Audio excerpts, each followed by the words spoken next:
Como Satanás impede nossas orações. Testemunho de John Molinder.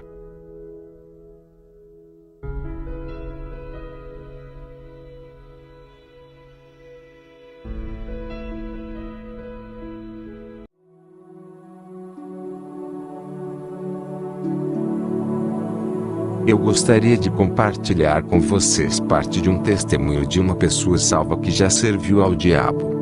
Quando ouvi dar o seu testemunho, eu não queria acreditar, pois foi muito desafiador. Tive que jejuar diante do Senhor por 10 dias, perguntando-lhe: Senhor, isso é verdade? Foi nesse momento que o Senhor começou a me ensinar as coisas que acontecem no reino espiritual quando oramos. Este homem nasceu depois que seus pais tinham se dedicado a Lúcifer. Quando ele ainda estava no útero, eles realizaram vários rituais para dedicá-lo ao serviço de Lúcifer. Aos 4 anos de idade, ele começou a exercer o seu poder espiritual e seus pais começaram a temê-lo. Quando ele tinha 6 anos de idade, seu pai o levou a algumas bruxas para que elas o treinassem. E aos 10 anos, ele já fazia tremendas façanhas para o reino do diabo. Ele já era temido por bruxas comuns. Ele ainda era um menino, mas já era tão terrível nas coisas que fazia. Quando fez 20 anos já era um jovem com muito sangue em suas mãos. Ele matou à vontade. Tinha a capacidade de deixar o seu corpo através da meditação transcendental. E ele podia levitar. Às vezes seu corpo se levantava do chão e ficava no ar. Às vezes, ele entrava em transe e deixava seu corpo. Seu corpo ficava para trás, enquanto ele saía para o mundo, através de uma prática chamada viagem astral. Ele foi usado por Satanás para destruir ou dividir muitas igrejas, e levou à ruína muitos pastores. Um dia, ele foi designado para destruir uma igreja que estava em campanha de oração. Havia muita confusão e divisão na igreja. Ele começou a trabalhar contra ela, mas, nesse momento, o pastor chamou toda a igreja para fazer jejum. Como a igreja começou a jejuar, houve muito arrependimento e muita reconciliação. As pessoas se reuniram e começaram a orar para o Senhor trabalhar no meio delas. Elas continuaram intercedendo e clamando a Deus para ter misericórdia delas e intervir em suas vidas. À medida que os dias passavam, o homem veio de novo contra a igreja com espíritos demoníacos. Mas uma palavra profética veio, dizendo aos cristãos para se levantarem e travarem uma guerra contra os poderes das trevas que estavam atacando a igreja. Então, um dia, o homem deixou seu corpo em seu quarto para ir numa viagem astral. Ele liderou uma poderosa força de espíritos demoníacos contra a igreja. Agora, este é o seu testemunho. Seu espírito moveu-se através do ar sobre a igreja e tentou atacá-la, mas havia uma cobertura de luz sobre a igreja. De repente, um exército de anjos atacou e lutou contra eles no ar. Todos os demônios fugiram, mas ele foi preso pelos anjos. Sim, preso por anjos.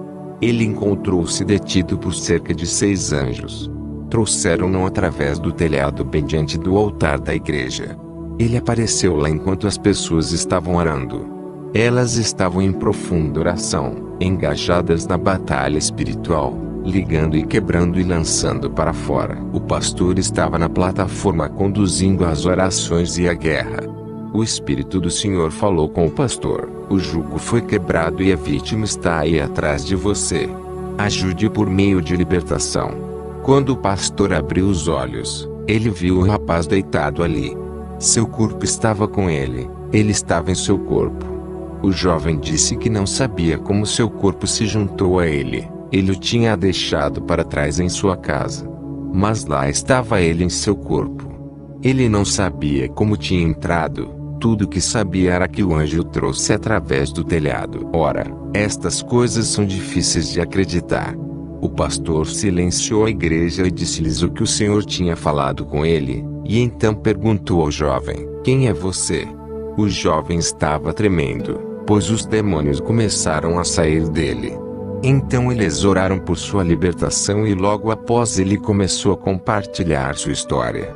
O jovem se converteu ao Senhor e agora é um evangelista pregando o evangelho.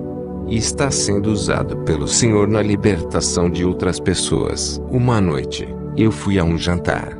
A única razão pela qual eu fui era que alguém tinha me dito que este jovem estaria lá e eu estava muito curioso para vê-lo e descobrir se a história era verdadeira.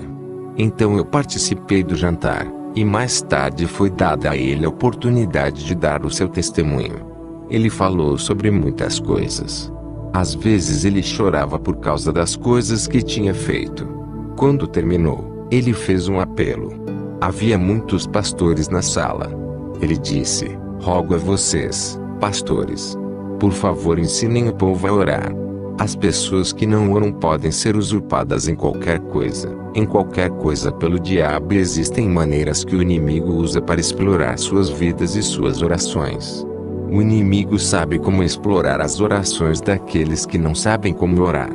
Ensinem as pessoas a usar a armadura espiritual que Deus proporciona." Efésios 6:13-18. Então ele contou como levou expedições através do ar. Ele ia com outros agentes satânicos e muitos espíritos demoníacos. Era como se eles estivessem trabalhando em turnos, da mesma forma que você tem que ir trabalhar no seu turno. Ele tinha um turno regular, no qual ele era obrigado a ir e travar guerra nos céus.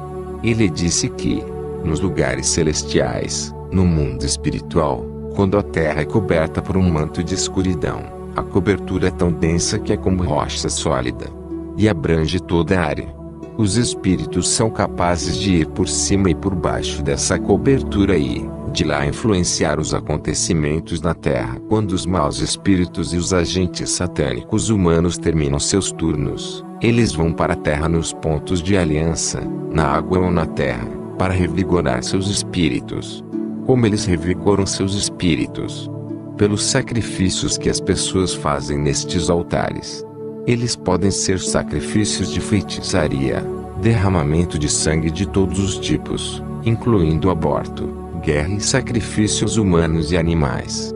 Podem ser sacrifícios de moralidade sexual, nos quais as pessoas praticam perversões sexuais e todo tipo de promiscuidade. Tais atos fortalecem esses poderes.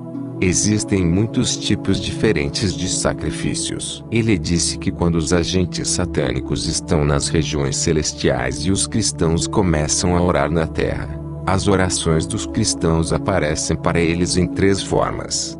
Todas elas aparecem como fumaça que está subindo em direção ao céu. Algumas orações aparecem como fumaça que deriva ao longo e desaparece no ar.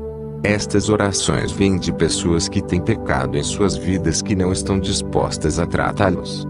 Essas orações são muito fracas, pois elas são desintegradas e desaparecem no ar. Outro tipo de oração é também como fumaça.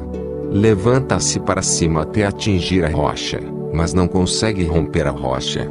Estas orações geralmente vêm de pessoas que tentam se purificar, mas não têm fé quando oram.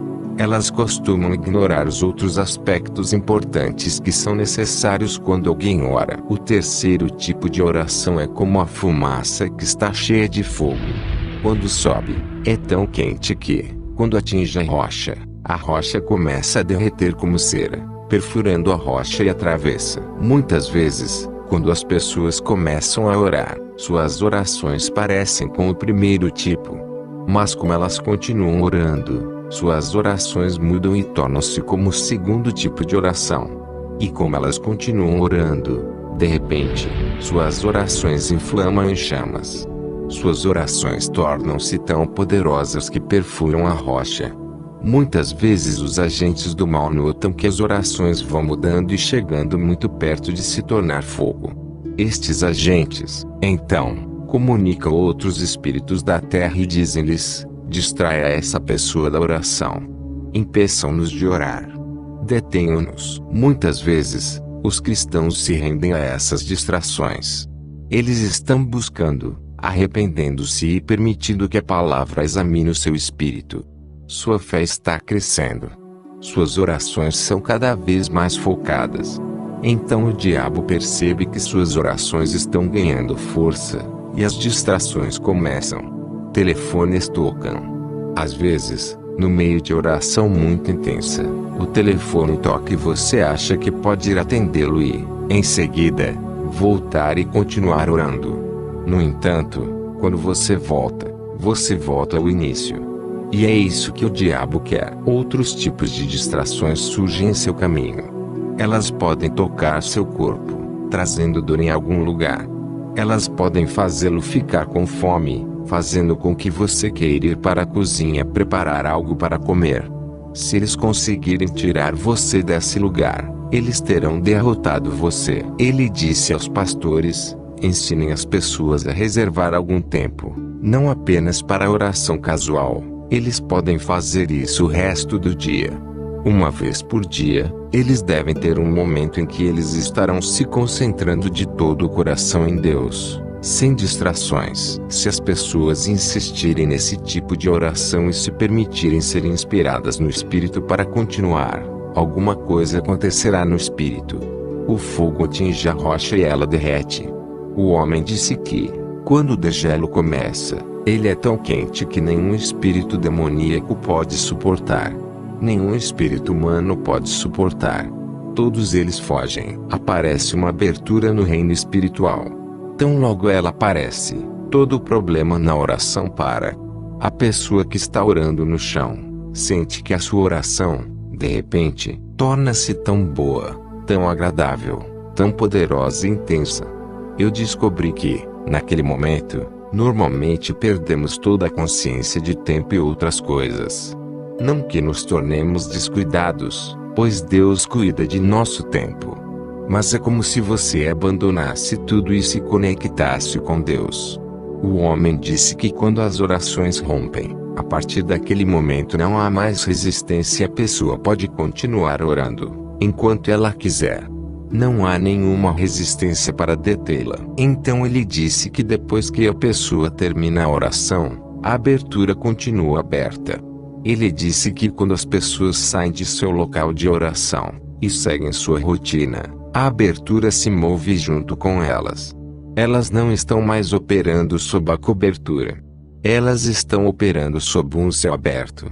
Ele disse que, nesse estado, o diabo não pode fazer o que quiser contra elas.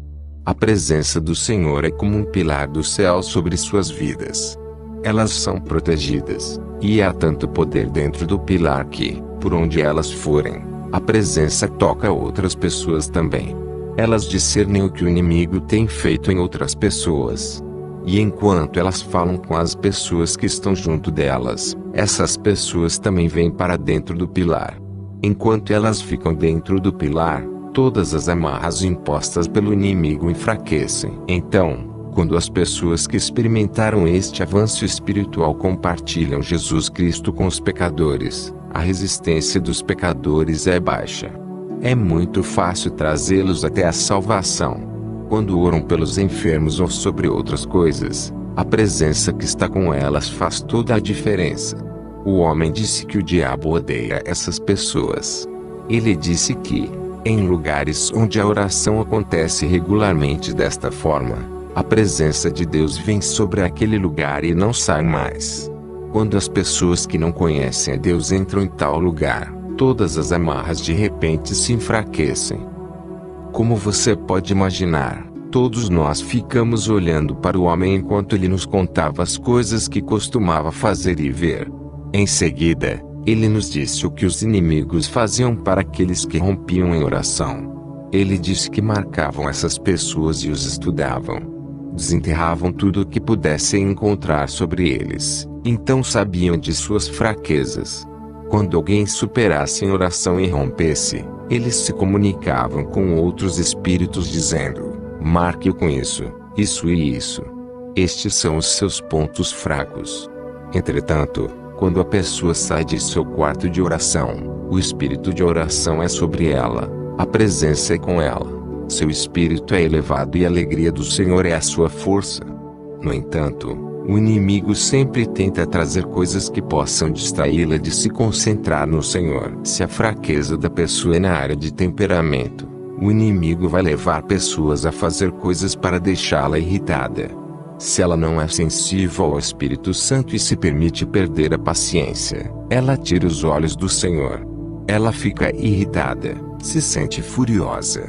Então, depois de alguns minutos, ela quer esquecer tudo e seguir em frente com a alegria do Senhor. No entanto, não se sente mais alegre. Ela tenta se sentir bem de novo, mas não pode. Por quê? Enquanto ela estava cedendo à tentação, os demônios estavam trabalhando duro para fechar a abertura acima dela. Depois de terem restaurado a rocha, a presença é cortada. A pessoa não deixa de ser um filho de Deus. Mas o extra de unção sobre a sua vida, a presença que buscou além do seu próprio esforço, é cortada. O inimigo busca conhecer as suas áreas de fraqueza. Se a fraqueza é a tentação de cometer imoralidade sexual, o inimigo vai preparar pessoas ou eventos, algo para despertar a paixão de repente e para levar à tentação. E se a pessoa cede à tentação e abre a mente para receber e entreter os seus pensamentos, quando ela volta e quer estar novamente na unção, ela descobre que a unção não está mais lá. Você pode dizer: isso não é justo. Basta lembrar o que a Bíblia diz: coloque o capacete da salvação, vista a couraça da justiça. Nós normalmente não entendemos o papel dessas armas na guerra. Mas lembre-se que Jesus nos ensinou no final da oração do Senhor: não nos deixeis cair em tentação, mas livrai-nos do mal. Toda vez que você tiver um avanço na oração, lembre-se que você ainda é um ser humano fraco. Lembre-se que ainda não foi aperfeiçoado. Diga ao Senhor, pedi ao Senhor que proteja contra as armadilhas do diabo. Deus é capaz de fazê-lo. Ele é capaz. É por isso que as coisas acontecem às vezes. Tudo o que você precisa dizer é: obrigado, Jesus. É por isso que o apóstolo Paulo escreveu no livro de Tessalonicenses 5:18: dê graças a Deus em tudo, pois esta é a vontade de Deus em Cristo por você. Algumas coisas não são boas. Elas são dolorosas e nos perguntamos por que Deus permite que aconteçam. Mas, se soubéssemos do que Ele está nos salvando, nós o agradeceríamos. Quando aprendermos a confiar no Senhor, nós o agradeceremos em tudo. O homem disse que quando a oração rompe assim, a resposta sempre vem.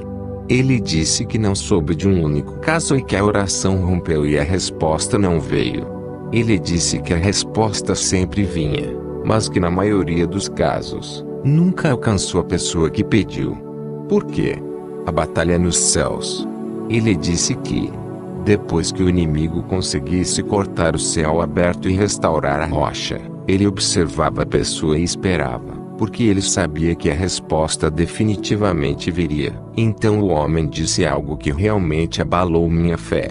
Foi por causa do que ele compartilhou a seguir que jejuei por 10 dias perguntando: Senhor, isso é verdade? Você pode provar isso para mim? O homem disse que cada cristão tem um anjo que o serve. Sabemos que a Bíblia diz que os anjos são espíritos ministradores que nos servem. Ele disse que quando as pessoas oram, a resposta vem nas mãos de seu anjo. O anjo traz a resposta, assim como lemos no livro de Daniel 10. Então ele disse algo que era difícil receber: se aquele que ora sabe da armadura espiritual e está vestido com ela, a resposta vem por um anjo que também está vestido com a armadura completa. No entanto, se a pessoa que ora não se preocupa em estar vestida com a armadura espiritual, seu anjo vem a ela sem armadura espiritual. Quando os cristãos são descuidados com os tipos de pensamentos que entram em suas mentes e não lutam a batalha na mente, seus anjos vêm a eles, sem capacetes. Qualquer arma espiritual que você ignorar na terra, seu anjo não a tem quando ele te serve. Em outras palavras, nossa armadura espiritual não está protegendo nossos corpos físicos, está protegendo nossas façanhas espirituais. O homem disse que, como um anjo estaria vindo, eles o veriam, encontrariam as áreas que estavam descobertas, e em seguida, atacariam essas áreas. Se ele não tinha um capacete, eles atirariam em sua cabeça. Se ele não tinha um peitoral, eles atirariam em seu peito. Se ele não tinha sapatos, eles fariam um fogo, e o obrigariam a andar através do fogo. Agora, estou apenas repetindo o que o homem disse. Na verdade, nós lhe perguntamos: os anjos podem sentir o fogo? Você sabe o que ele respondeu? Lembre-se, este é o reino espiritual. Eles são espíritos que lidam com os espíritos. A batalha é intensa. Quando domina um anjo de Deus, a primeira coisa que eles vão atrás é a resposta que ele está carregando, e a roubam dele. Então, eles dão a resposta a pessoas que estão envolvidas em ocultismo ou bruxaria, para que possam dizer: eu consegui isso por meio de bruxaria. Então o homem disse que eles não ficavam satisfeitos em apenas roubar a resposta. Eles também queriam deter o anjo. Eles começariam a lutar contra ele.